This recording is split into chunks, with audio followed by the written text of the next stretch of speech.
periférica de los eritrocitos y se asocia a una reducción de la hemoglobina como resultado de esta excesiva muerte celular. Entonces, ¿cuál es lo característico? El seis. Esta puede ser de dos tipos.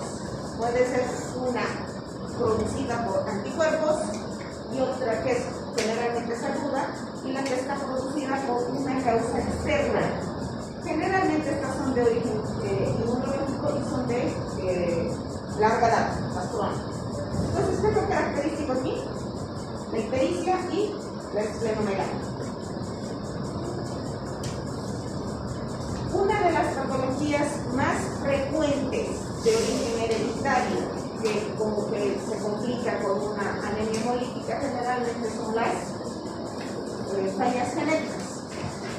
Una de estas, la estereosis hereditaria, se presenta como una herencia autosómica dominante. Hay anemia, hay ictericia y hay esplenomegalia. En sangre periférica lo que voy a encontrar es esterosis. Entonces, ¿qué me sirve a mí para hacer mi diagnóstico? Fibrosis de sangre periférica. Luego voy a encontrar acantocitos, voy a encontrar policromatofilia. Aquí sí tiene importancia la policromatofilia. Entonces, si se fijan, aquí el eritrocito no tiene ese centro blanco característico y está intensamente teñido en la periferia. A eso se llama policromatofilia. Entonces, como ustedes ven en el hemograma, en observaciones, policromatofilia, generalmente se asocia a una alteración genética. Luego vamos a encontrar blastos. ¿Qué eran los blastos? Eran células inmaduras de la línea eritroide. Entonces vamos a encontrar blastos en sangre periférica. En sangre periférica no tienen que haber células inmaduras, a excepción de los retículos. Entonces, eso me obliga a mí a investigar mi médula ósea. Porque si esto se está presentando en sangre periférica, quiere decir que algo le está ocasionando a nivel natural. Entonces, tengo que ir a mi médula ósea, tengo que hacer mi aspirado de médula ósea. Porque voy a encontrar una hiperplasia de la línea eritroide. Porque si encuentro, además, en sangre periférica, blastos de la línea eritroide, blastos de la línea leucocitaria, estoy frente a una leucemia. Si solamente se reporta de la línea eritroide, quiere decir que probablemente sea un problema genético y solo está afectando la línea roja. Pero si encuentro de la línea blanca o de la línea cromocitaria, quiere decir que mi problema ya es la leucemia. Entonces, también con mis propios de sangre periférica puedo hacer diagnóstico de una neoplasia. Mis laboratorios complementarios. Si estoy frente a una hemólisis acelerada, ¿qué es lo primero que tengo que buscar? Mis bilirrubinas, porque va a estar elevado, por eso mi paciente está amarillo. Luego, ¿qué otro laboratorio más me ayuda a complementar mi diagnóstico? Es mi lactato desendogenasa o LDH. Que les he dicho, ese es un marcador de destrucción tisular, de destrucción celular. Bueno, mi hemoglobina, esto ya depende si mi laboratorio lo hace o no. Por ejemplo, yo en el hospital no tengo la hemoglobina, no me hacen la hemoglobina. Pero tengo los otros laboratorios que me orientan y me guían para hacer mi diagnóstico. Lo que sí tengo, mi CURS. Mi CURS me sirve a mí para determinar si mi hemólisis es de origen inmunológico o no. Este es el que me va a permitir hacer mi diagnóstico diferencial para tomar otra línea de diagnóstico más fino.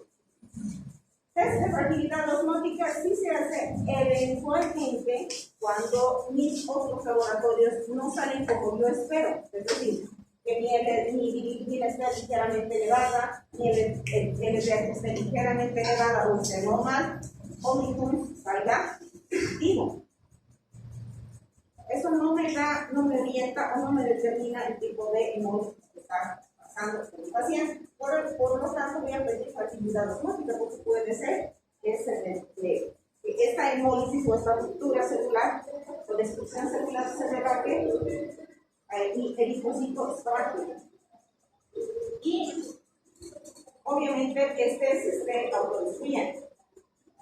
Entonces, si yo tengo una clínica y un laboratorio característico, lo siguiente que tengo que hacer es una esplenectomía. ¿Por qué? Porque es un problema genético. No le voy a dar tratamiento. Eventualmente, si mi hemólisis es muy importante y mi paciente cursa con una anemia severa, transfundiré. Pero más tratamiento que eso no lo puedo hacer. Si mi punto es positivo, quiere decir que mi hemólisis puede deberse a la formación de autoanticuerpos. Por lo tanto, ¿qué tengo que hacer? Corticoide, para evitar que siga destruyendo mi propio sistema inmunológico a mis células. Entonces, depende de lo que yo encuentre, para la actitud que yo tomo. Una de las principales causas de hemólisis es la esterosis hereditaria. Entonces, como es una enfermedad que se debe a una alteración genética, lo que tengo que hacer es rastrear el gen. ¿Para qué? Para hacer un diagnóstico para las futuras generaciones o para la futura descendencia de ese caso. Es un trastorno raro, de origen clonal, que la mutación puede deberse por un problema adquirido y el problema se encuentra en el gen IGA, se llama. Y esto se encuentra en la célula madre hemopoyética. Es por eso que yo tengo que analizar mi médula ósea. Hay una hemólisis intravascular con hemoglobinuria. ¿Qué es la hemoglobinuria? Es la eliminación del exceso de hemoglobina por vía urinaria. Hay leucopenia, hay trombocitopenia. Las trombosis pueden ser arteriales o pueden ser venosas y hay una crisis que son relativamente frecuentes, veno-oclusivas, precisamente por la destrucción. El diagnóstico se hace por sintometría de flujo. ¿Qué era la sintometría de flujo? ¿Recuerdan qué era la sintometría de flujo? Es un examen a través del cual se pasa la muestra a través de un rayo láser, se desnaturalizan las proteínas y se encuentran fragmentos, y esos fragmentos son cultivados en laboratorio para darles un ADN complementario. Para poder armar la cadena de ADN, se les pone un fluoro cromo y eso me va a quitar el defecto que yo estoy buscando, o el gen defectuoso que yo estoy buscando. Bueno, este tipo de patologías se están tratando actualmente con anticuerpos monoclonales. ¿Qué son anticuerpos monoclonales? Son anticuerpos que son manipulados genéticamente, que son primero extraídos del paciente, son, entre comillas, revertidos en su acción o neutralizados en su acción y son devueltos al paciente a través de este medicamento que se llama eculizumab, un anticuerpo monoclonal. Este anticuerpo lo que va a hacer es detener la producción de sustancias que van a destruir a los eritrocitos. El problema de este medicamento es terriblemente caro. Cada ampolla que debe administrarse al paciente cuesta alrededor de 20,000 bolivianos. Una. Entonces, es un tratamiento al que muy pocos pueden hacer. Luego, dentro del otro grupo de hemólisis, tenemos a la hemoglobinuria paroxística nocturna. Entonces, ¿cómo se produce?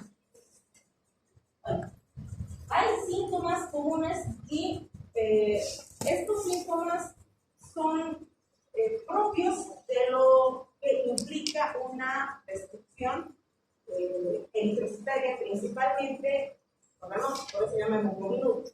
Y se detecta por las colinas oscuras que reporta el paciente.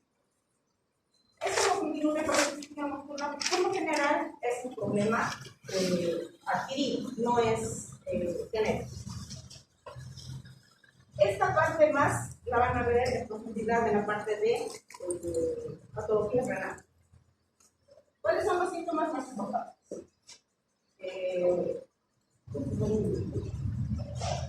Bueno, todo lo que implica una anemia típica: fatiga, cansancio, dolor de cabeza, mareo, náuseas, incluso hasta dolor abdominal presentan los pacientes.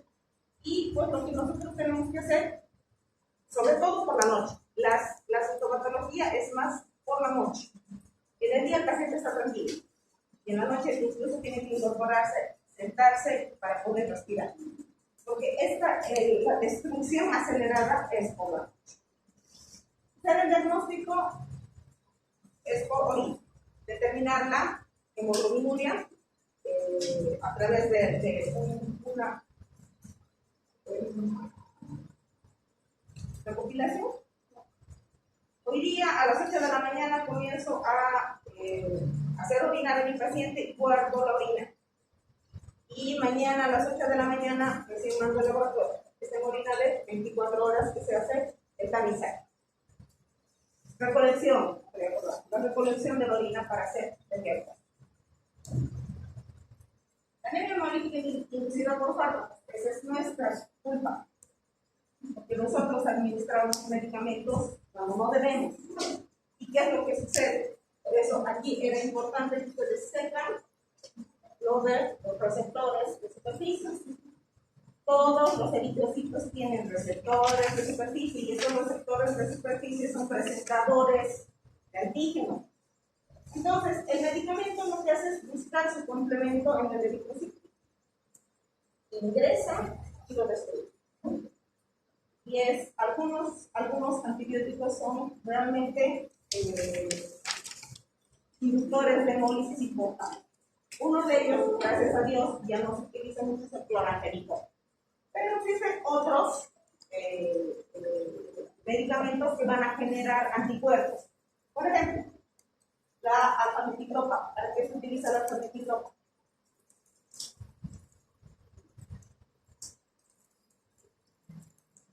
¿Para qué se utiliza la alfa-metildopa? Para el Parkinson.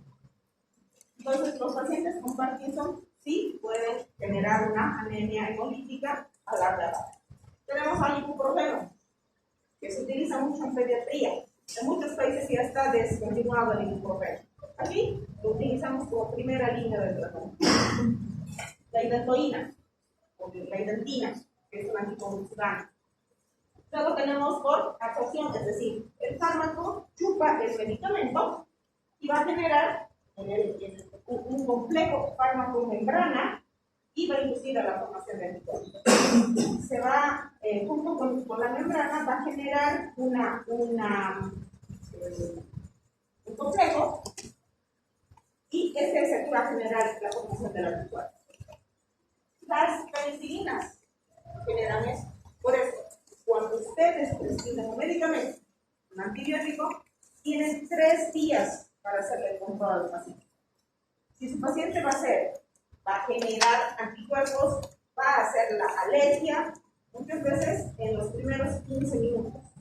Cuando su paciente nunca ha recibido la penicilina, tienen que hacerle la prueba. Mi sobrino fallecido con una alergia a la penicilina de 2 años. Las penicilinas son los antibióticos más alergénicos. La cefalicina es una cefalosporina de primera generación. Es otro medicamento que va a generar anticuerpos. La cefaloquina, gracias a Dios, que nos utiliza también es una cefalosporina de primera generación. La dipirona, que nosotros utilizamos mucho en emergencia para bajar la temperatura, exclusivamente, genera también una reacción antígeno-anticuerpo. Y finalmente la isoniazida, que es parte del tratamiento por formación de inmunocomplejos. Es otra forma en la que el fármaco va a generar a nivel de una proteína un complejo inmunogénico. Esa proteína, inmunocomplejo es IgM. Las quininas, principalmente para el tratamiento de la malaria. La quinidina para los cardiópatas. La fenacetina, que es un antidepresivo. Las sulfonamidas, el trimestoprim, sulfamethoxazol, que se utilizaba mucho antes. El diclofenaco e incluso el paracetamol. Cualquier medicamento que es una sustancia química manipulada, semisintética, es capaz de generar una reacción antígeno-anticuerpo y matar a su paciente en cuestión de minutos. Entonces tienen que tener mucho cuidado con la administración de medicamentos. Entonces, ¿qué es lo que vamos a hacer cuando estamos frente a una hemólisis? Si tengo un paciente con clínica, pericia, esplenomegalia, lo primero que tengo que hacer es pedir sus laboratorios complementarios. ¿Cuáles son sus laboratorios complementarios? ¿Cuáles son los laboratorios complementarios? Bilirrubinas, LDH. Eso me orienta a que mi paciente está hemolizando. Porque si mi paciente tiene ictericia y sus laboratorios son normales, tengo que pensar que es obstrucción. Un líquido enclavado en la vía biliar. Por eso necesito los laboratorios para guiarme. Si mi paciente tiene una LDH y una bilirrubina elevada, ¿qué es lo siguiente que tengo que pedir? PUMS, para ver si es de origen inmunológico o no inmunológico. Si es de origen inmunológico, tengo que dar corticoides, porque tengo que cortar la producción de anticuerpos, porque si no mi paciente va a seguir hemolizando. Y si es de origen no inmunológico, tengo que seguir investigando cuál es la causa de esa hemólisis. Entonces, según mi laboratorio, yo tengo que seguir mi guía para llegar al diagnóstico. Otra situación que yo tengo que investigar es la hemoglobinuria para hacer diagnóstico diferencial. ¿Dónde voy a ver yo hemólisis aguda? Principalmente en pacientes transfundidos con incompatibilidad RH o incompatibilidad del grupo sanguíneo. Y principalmente en los niños, la eritroblastosis fetal.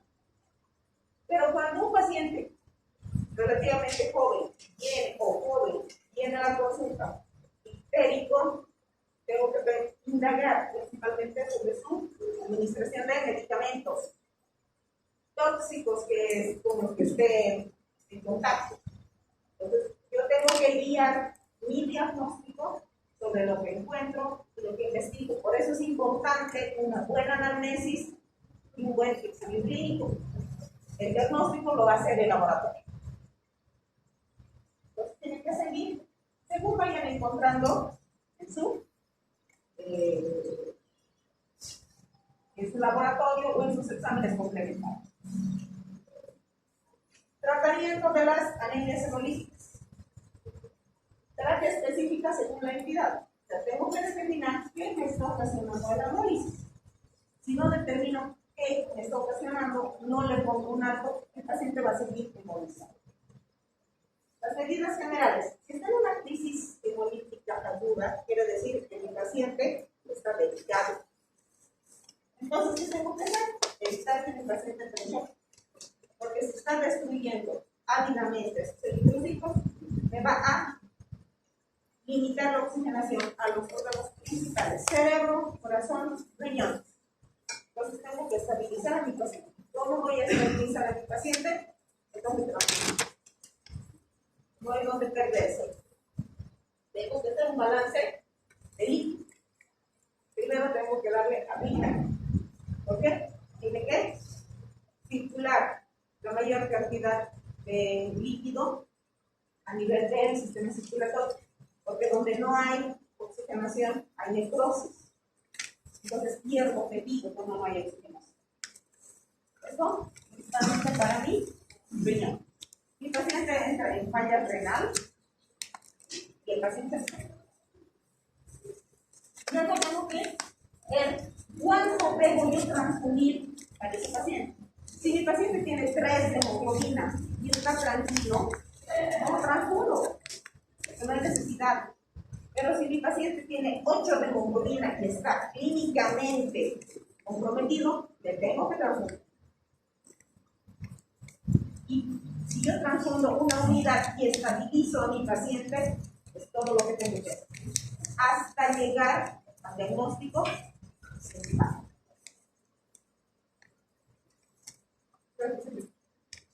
Precaución de la anemia inmunohemorítica por destrucción. Si mi paciente, si yo no llego al diagnóstico de que mi paciente tiene una destrucción por autoanticuerpos, entonces lo que ya esté transfundiendo también está eliminando. Entonces tengo que hacer mi diagnóstico diferencial. ¿Y para eso qué tengo que hacer? ¿Qué tengo que pedir? TUMS. El TUMS. Claro, una cantidad adecuada dependiendo del grado de hemólisis y dependiendo de mi hematocrito. Si es muy importante y mi paciente está a punto de hemólisis, tengo que transfundir. Uno, si no estabiliza a mi paciente, otro, hasta estabilizarlo clínicamente, hasta que no tenga dificultad respiratoria, hasta que no tenga el riesgo de hacerme una insuficiencia renal. Eso depende de cada paciente. Hay pacientes con el riesgo de con una sola unidad se estabiliza. Luego debe usarse lo más obvio. Si yo tengo un paciente que requiere un tipo de sangre específico, por decir A negativo, y no tengo A negativo, busco en un cuerpo, por lo menos el 0 negativo o el O negativo, le puedo transferir. Porque si bien no es una sangre, no es la misma sangre, es una sangre que se puede utilizar. Entonces, lo ideal sería darle lo mismo, que tenga los exámenes de histocompatibilidad previos a la transfusión, porque si no yo voy a seguir ocasionando destrucción de los eritrocitos. Para la anemia hemolítica autoinmune con PUMS positivo, tengo que administrarle corticoides, porque tengo que evitar que siga produciendo autoanticuerpos. Así de transfundo 10 unidades va a seguir hemolizando el paciente. Entonces tengo que cortar esa. Es decir, generalmente se administra en un paciente que está estable, se administra 1 o 2 miligramos por kilo por día. O si mi paciente no está estable y yo necesito cortar la producción de autoanticuerpos, administro metiperidazolona. Lo vemos, 1 gramo día por 3 días. Puedo dar otros inmunosupresores, las monaclopinas en dosis altas, pero es un poco más costoso. Y finalmente, el tratamiento es el TB. ¿Por qué? Porque es donde es el lugar donde se están analizando mis. En la esclerosis hereditaria, el tratamiento es la esclerotomía. No antes de los 6 años. Niños pequeños en la primera infancia no se les hace esclerotomía. En las situaciones donde hay un déficit enzimático, pues la respuesta que yo encuentro es solo parcial. Aquí tengo que sopesar que los beneficios. No se olviden que para los pacientes de la primera infancia es elemental, órganos intactos. Entonces, a la larga, si yo retiro, lo que voy a ocasionar es que mi paciente entre en una institución que eventualmente y los desórdenes hemolíticos crónicos, hay que se puede cortar el hemolítico, pero no es el tratamiento específico, pero ayuda. La hemólisis se causa microhepática, la plasmateria. Tengo que hacerle un recambio de plasma porque el plasma es donde están los anticuerpos, para que el paciente no me hemolice. Y eso generalmente lo hacemos en emergencia, no, en terapia. Bueno, en terapia. Es decir, se le hace un recambio del plasma en el que se han retirado todos los elementos inmunogénicos. Y hay que hacerle un plasma fresco congelado. Y para la hemoglobinuria paroxística nocturna, transfundir glóbulos lavados, es decir, se hace un tratamiento especial a los paquetes de eritrocitos para que queden libres de todo el receptor de superficie en su membrana. Es un tratamiento especial, se irradia los eritrocitos para hacer que desaparezcan estos receptores de superficie para que no generen. Esto nosotros lo vemos más en oncología. No van a ustedes tener la oportunidad de verlo porque yo he visto en 3 oportunidades diferentes. Caso clínico. Paciente femenina de 25, sin antecedentes personales ni familiares de interés, acude a la atención por náusea, cansancio y ictericia en la piel. ¿Qué más o menos sería el evolución? A la anamnesis, el paciente refiere no tomar anticonceptivos orales. ¿Por qué sería importante preguntar la anticoncepción en un paciente ictericia? ¿Qué tendrá que ver los anovulatorios en un paciente femenino? ¿Cuál sería la causa?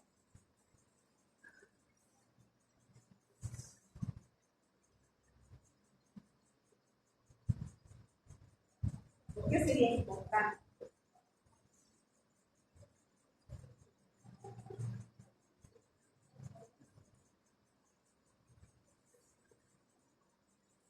No sé. Creo que ya llevaron dinero. Muchísimo tiempo. ¿Qué hacen los anovulatorios? Además de evitar la ovulación, evidentemente, genera un cambio del sistema hormonal femenino. Y al haber un cambio en el sistema hormonal, entonces se generan anticuerpos de toda índole. Entonces, es importante hacer hincapié en los anovulatorios.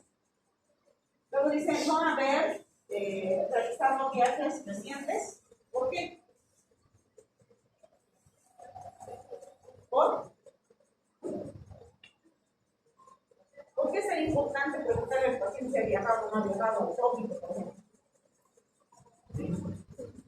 Dengue, malaria, principalmente, porque tengo que hacer diagnóstico diferencial con una parasitaria.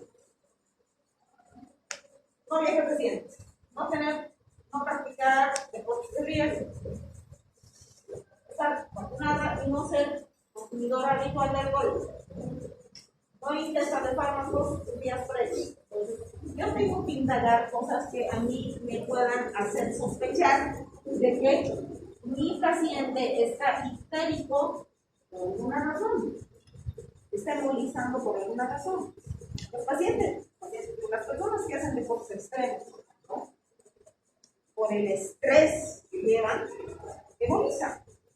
Pero es una hemólisis fisiológica, que es compensatoria. Entonces, tengo que indagar al respecto para hacer la consultación. A la exploración física, paciente normal, sin dolor abdominal, ni migrañas, ni adenopatías, salvo la ictericia.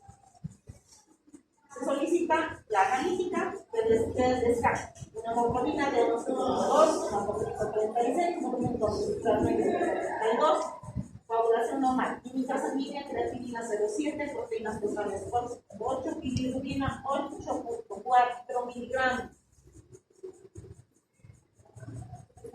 La conjugada 0,0, la LDH 508 cuando lo normal es hasta 240. Mis transaminasas no me hacen diagnóstico. Mis transaminasas pueden elevarse por medicación, pueden elevarse por proceso inflamatorio, pueden elevarse por neoplasia. No me hacen diagnóstico. ¿Qué es lo que me hace diagnóstico de función hepática? ¿Qué laboratorio me hace? ¿No? ¿No? ¿Qué laboratorio me determina la función hepática real?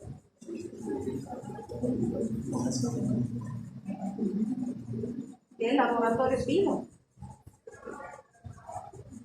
que me determine mi función hepática real. Mi paciente tiene 8 de bilirrubina. ¿Mis bilirrubinas me determinan función hepática? ¿Por qué?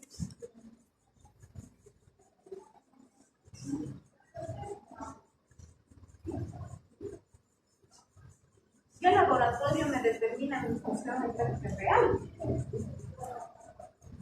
Bilirrubinas no, transaminasas no.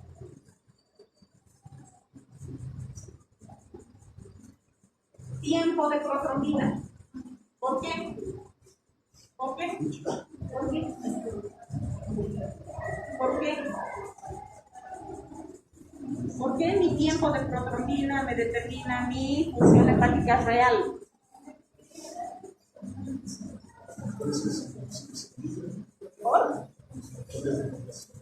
Por los factores procoagulantes K-dependientes, que solo se forman en el hígado. Entonces, si mi tiempo de protrombina está prolongado, quiere decir que no hay vitamina K para formar esos coagulantes. Yo le doy vitamina K intravenosa o vía oral y mi tiempo de protrombina sigue prolongado. ¿Eso qué quiere decir? Que aún con vitamina K no hay formación de procoagulantes, por lo tanto mi hígado no está funcionando. Al mismo tiempo de ser una prueba diagnóstica, es un tratamiento de vitamina K. Entonces, ese sí me da mi función hepática real, porque mi bilirrubina puede estar aumentado en una obstrucción biliar. Mi LDH puede estar aumentada por un proceso inflamatorio. Mi transaminasas pueden estar elevadas por un proceso infeccioso, inflamatorio, una neoplasia, una esclerosis. Entonces tengo que ver mi PP. Pero aquí lo importante es que mi bilirrubina está muy elevado. Mi LDH también está elevado. Mi amilasa, ¿qué me determina la amilasa? Función pancreática. Me hace diagnóstico de una pancreatitis. Y determinación cualitativa en orina, sin alteraciones. ¿Qué busca en orina? Hemoglobinuria. Mi paciente está amarillo. Por ahí me está haciendo una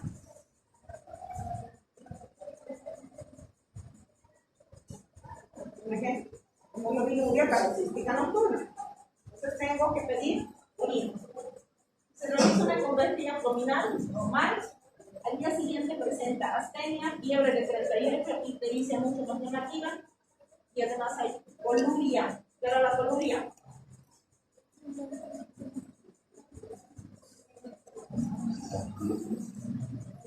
La coloración café verdosa en orina. ¿Por qué?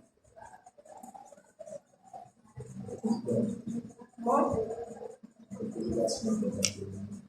qué?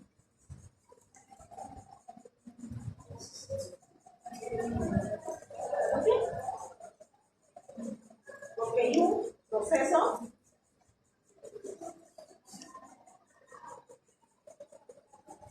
hemolítico, porque hay una ruptura de eritrocitos, producto del catabolismo del eritrocito. ¿Cuál es? La biliverdina. Y la biliverdina se convierte en bilirrubina, que es eliminada por vía urinaria y por vía fecal. Se realiza nueva analítica en el cronograma objetiva un descenso de 2 puntos de la hemoglobina, transaminasas siguen aumentadas, pero no es ascenso o persiste el aumento del LDH. O sea, no hay un aumento de su LDH, sigue igual. ¿Qué le van a hacer a este paciente? Y no tiene diagnóstico todavía. ¿Qué le van a pedir a este paciente?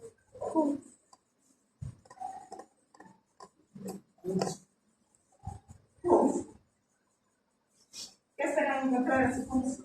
¿Positivo o negativo? Con esto que están viendo, con lo que están analizando el caso clínico, ¿qué esperan encontrar? ¿Un punto positivo o un punto negativo?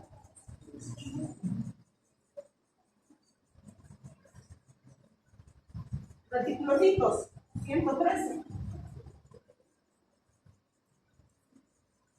3.6%. Suele leche sigue igual, su autotomina está dentro de lo normal. Se realiza test de Cummings, que es negativo. La extensión mesanchoperiférica se objetiva de forma aislada, es histocitos, policromasia o policromatofilia, es lo mismo. No diagnocitos de triptocitos ni dactiocitos. Serie blanca sin alteraciones y plaquetas sin alteraciones. Hasta ahí, ¿qué les dice?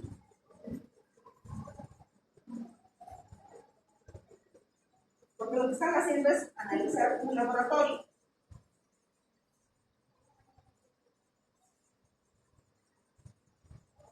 ¿No tiene una buena anamnesis?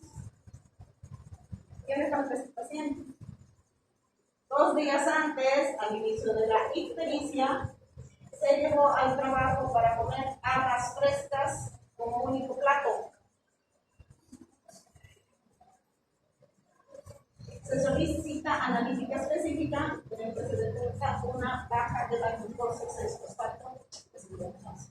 ¿Qué es la glucosa 6-fosfato deshidrogenasa? Los que han pasado práctica conmigo, ¿qué es la glucosa 6-fosfato deshidrogenasa? Es una enzima de vital importancia para la generación de la membrana eritrocitaria. Por lo tanto, al tener esta alteración, su membrana es inestable, frágil, se rompe. Y esto, sumado a las habas, que ha generado una formación de autoanticuerpos, que ha producido una hemólisis acelerada. Entonces, tienen que investigar, tienen que preguntar. Obviamente, tienen que preguntar sobre los alimentos que comen. He tenido la oportunidad de tener un paciente que vino a la emergencia un día porque comió una lata de atún con fecha vencida. Entonces, el muchacho tenía 20 años. Entonces, se llega a la emergencia con un sarpullido. Prurigino, pero era un sarpullido, un punteado. Muy prurigino. Pero era solo en sus brazos. ¿Qué lo ha hecho? Ha dado su antihistamínico. Escucharon al paciente. A las personas que el paciente ha vuelto con ronchas de la cintura para arriba. Ronchas. Muy prurigino. Le han dado corticoide. Y no han vuelto a despachar. A las 2 horas ha vuelto el paciente. Presentaba síndrome de Stevens-Johnson. ¿Saben lo que es síndrome de Stevens-Johnson? ¿Alguna vez han visto? En farmacología. Son manchas de color café en todo el cuerpo. Se lo ha ingresado a terapia intensiva. Ha hecho una necrólisis epidérmica tóxica y una hemólisis severa. Ese paciente en 6 horas. ¿Por qué? Porque no se ha determinado, no se ha seguido un protocolo para investigar. Eso no se sabe cualquiera. Lo que nosotros comemos, lo que nosotros ingerimos, es a veces lo definitivo para que podamos hacer un diagnóstico. En este caso, la paciente ha hecho, por la ausencia de esta enzima, no sabía, ha hecho una anemia hemolítica de tipo 1. Conclusión. Hemos podido observar que las hemólisis son trastornos de destrucción precoz de los eritrocitos. La anemia se origina, excede la capacidad de la médula para compensar. Es una destrucción acelerada. Se manifiesta principalmente por la reducción de las sobrevidas de eritrocitos.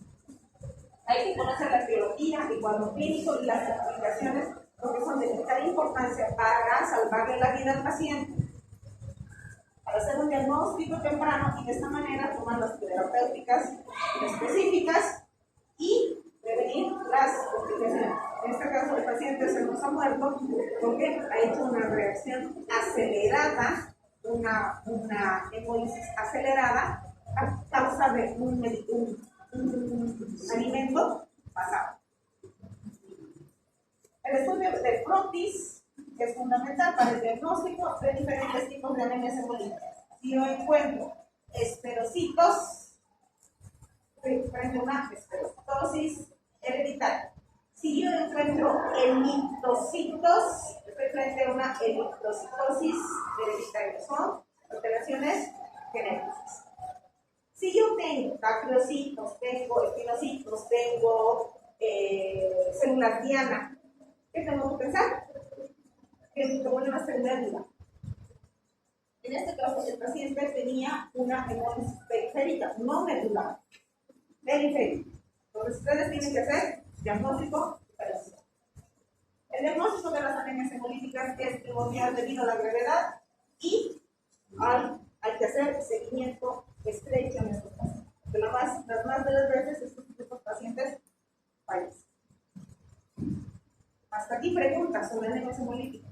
Ustedes no van a ver como médicos generales tratamientos de las hemólisis, salvo que vean que son un paciente transfundido o la eritroblastosis fetal. Después no van a ver. Las más de las veces, esto es enteramente función del hematólogo. Pero sí pueden hacer el diagnóstico clínico rápido, si su paciente es ictérico. Si su paciente es ictérico, ustedes como médicos generales tienen que pedir las pruebas y derivar a su paciente. Rápido. En cambio, donde ustedes van a ver bastante este tipo de patología va a ser en internado, porque nosotros transmitimos periódicamente a los pacientes y ahí es donde vemos las reacciones hemolíticas de tipo 1 por incompatibilidad, y esto generalmente es por un error de transfusión, ya sea de la realización de la tipificación de sangre o cuando se transfunden varios pacientes a la vez, hay confusión de pacientes con bolsas. O lo que sucede con las enfermeras. Ni leen y le ponen al paciente. Ni cotejan que sea el paciente que tiene que ser transfundido. Y directamente le transfunden. Entonces, hay este tipo de reacción. Anemias por hemorragia. Creo que aquí no tenía ningún problema. ¿Saben qué? Lo que tienen que determinar primero es qué tipo de hemorragia es. Si es venosa, capilar o arterial. La capilar nunca les va a producir una anemia.